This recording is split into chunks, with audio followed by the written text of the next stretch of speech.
Halo semua, pada video kali ini kita akan update ya untuk daily update dari Bitcoin dan Ethereum. Untuk update-nya seperti apa, kita akan coba cek ya langsung. Eh, Mungkin nanti kita akan coba berikan untuk update secara teknikalnya ya dari daily ke bawah ya. Mungkin untuk weekly-nya sih saya masih belum melihat ada perubahan banyak ya, karena secara weekly trend sih masih cukup uptrend ya. Dia juga masih belum ada tanda-tanda koreksi, dan kita masih bisa follow the trend lah untuk secara weekly time frame ya. Jadi saya nggak banyak bahas untuk dari time frame weekly. Mungkin saya akan bahas dari daily ke bawah ya untuk pemanfaatan trading dan juga akumulasi di spotnya seperti apa. Kurang lebih seperti itu. Kalau kalian ada request untuk koin-koin yang lain, bisa coba tuliskan di komentar ya. Nanti kalau ada yang menarik, nanti kita akan bahas sama-sama di lain video seperti itu. Langsung aja kita akan coba cek untuk daily time frame ya. Sebenarnya untuk Bitcoin ini masih dalam satu pergerakan inside bar ya, atau dalam satu candle untuk proses kenaikan dan penurunannya. Dia masih bermain di candle di tanggal 4 kemarin ini ya. Untuk high dan low-nya ini juga masih cukup valid. Kalau saya zoom ya, coba saya besarkan di sini.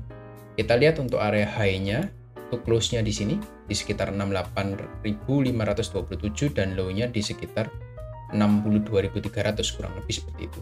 Di hari tanggal 5 itu juga masih sama, meskipun ini ada flash crash ya atau liquidity sweep ke bawah, tapi secara closingnya dia masih bertahan di atas 62.300. Jadi kita masih bisa katakan ini masih dalam satu proses penguatan yang sama seperti itu. Tanggal 6 juga sama, di tanggal 7 pun kita masih lihat tambah lama tambah mengecil untuk range areanya. Jadi nggak banyak yang bisa kita bahas. Lalu kalau kita coba turunkan ke 4 jam ya, di 4 jam ini lebih cukup terlihat ya bahwa ada satu proses flash crash yang terjadi di tanggal 5. Ini men-sweep untuk buy side liquidity ya, karena biasanya orang yang buy di sekitaran area demand di sini, mereka biasa pasang stop loss-nya kurang lebih di bawah area low terakhirnya ya, di kurang lebih di sekitar 60 ribuan kurang lebih di sana. Dan itu di sweep dengan area low-nya yang terjadi itu di sekitar 59.000 kurang lebih seperti itu. Jadi area buy side-nya sudah di sweep. Tinggal kita nanti mungkin melihat untuk area sell side-nya di atas ketika ada orang mulai sell di atas. Nah, ini biasanya juga menjadi para incaran ya.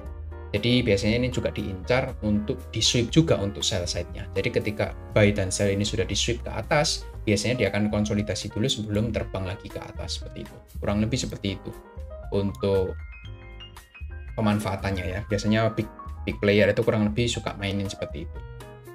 Ketika ada volatilitas yang besar, biasanya mereka akan membuat manipulasi di market seperti itu.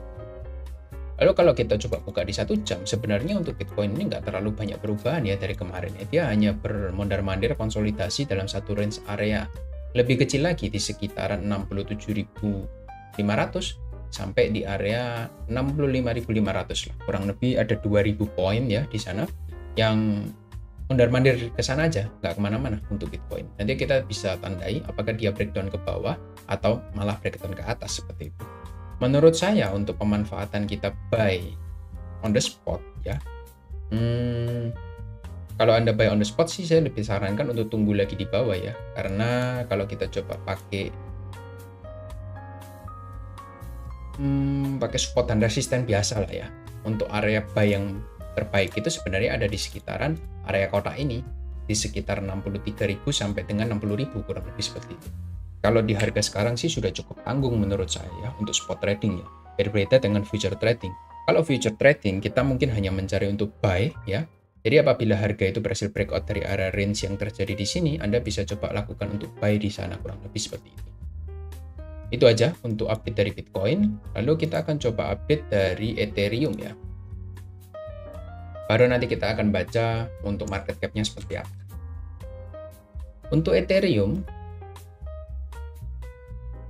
ini punya target ke sekitaran area all time high-nya ya. Sama seperti Bitcoin, untuk targetnya ada di all time high. All time high-nya ada di sekitar 4645. Jadi mungkin ini akan menjadi tujuan dari Ethereum berikutnya.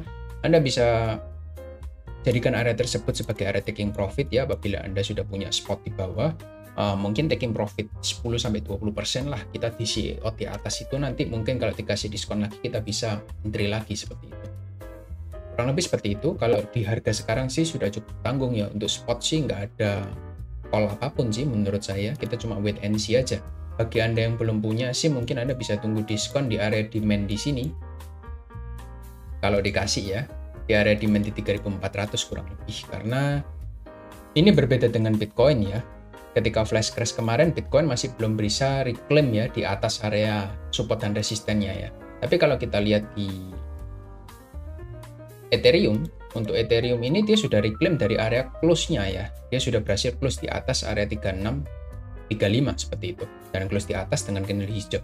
Jadi menurut saya ada potensi untuk Ethereum ini bisa outperform dari Bitcoin ya. Secara price action ya, dia bisa melanjutkan ke harga yang lebih tinggi untuk Ethereum. Tinggal nanti kita tunggu untuk follow up harganya seperti apa. Kurang lebih seperti itu. Ini kalau mau dimanfaatkan untuk trading di future market, ini sebenarnya cukup menarik ya. Tinggal nanti kita tunggu, kita mungkin bisa tarik Fibonacci dari atas ke bawah sini.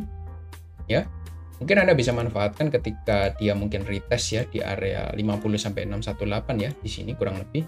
Ketika ada rejection di sana, mungkin Anda bisa coba manfaatkan untuk buy, untuk mengharapkan harga itu bisa naik ke harga yang lebih tinggi, kurang lebih seperti itu. Tapi kita masih harus tunggu untuk konfirmasinya, mungkin seperti bullish engulfing atau seperti ini. Nah, kurang lebih kan nanti kalau ada candle seperti ini ya, ada merah-merah, tiba-tiba dia bisa satu candle ini memakan semua candle merah di sebelumnya ya.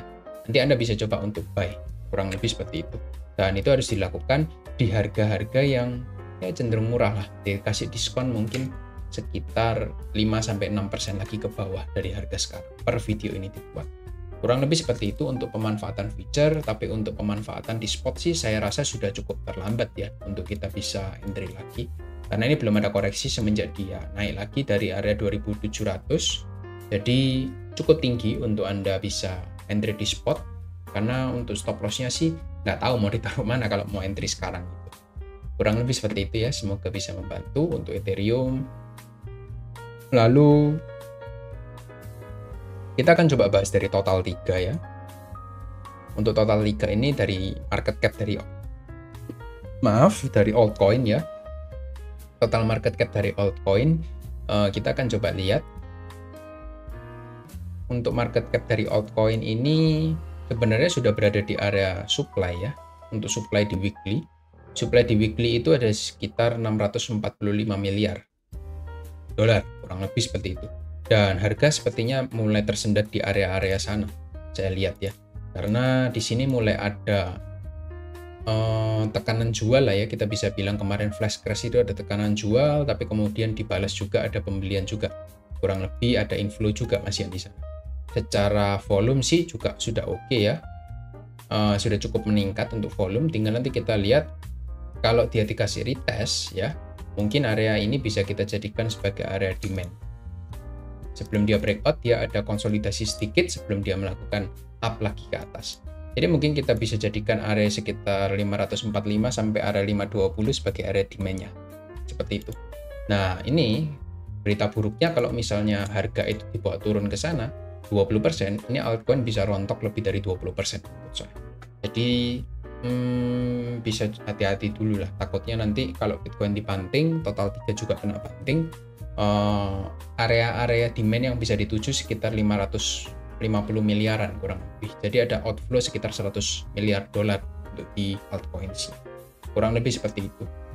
Lalu kalau kita coba cek dari dominance dari Bitcoin, ini ada potensi untuk dominance-nya ini kembali mengalami penguatan ya, karena sudah berada di area netral di 50 untuk RSI-nya. Dan kalau kita lihat secara tren ini masih terus berkonsolidasi. Nah, takutnya nanti kalau dia berhasil break dari area high yang terakhir di 55%, targetnya sih masih ada ke 58% untuk target akhirnya dari dominance.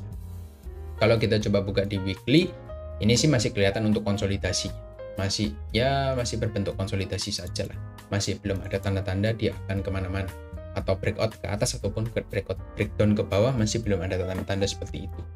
Tinggal nanti kita coba lihat bagaimana secara Bitcoin itu memfollow up harganya dan juga dominance-nya ini juga bisa kita perhatikan sama-sama. Kurang lebih seperti itu. Secara Ethereum Bitcoin kita lihat ini ada potensi ya. Tadi saya bilang untuk Ethereum ini ada potensi outperform. Ini kita lihat dibarengi juga grafik dari Ethereum BTC. Ini kita lihat ini ada tanda-tanda dia mau breakout dari area trendline yang sudah kita tandai sebelumnya.